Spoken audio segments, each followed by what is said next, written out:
Истече рокот за поднесување на приговори до Државната изборна комисија за вториот круг од локалните избори.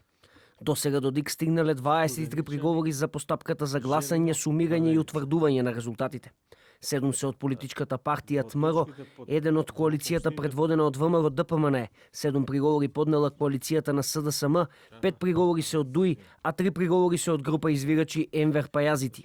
До Државната изборна комисија има поднесено приговори за следните општини за гласањето по листите за кандидати на градоначалниците на општините: Колчани, Старо Нагоричане, Конче, Шутово Ризари, Чешиново Облечево, Пробиштип, Студеничани, Желино, Барвеница. Во општините од точките 1 и 2 од овој заклучок, општинските изборни комисии да постапат согласно со член 136 став 3 од изборниот законник и веднаш да ги објават конечните резултати од гласањето. Од ДИК не прецизираа кога ќе бидат разгледани приговорите. Меѓутоа се очекува тоа да се случи на некоја од наредните седници на комисијата.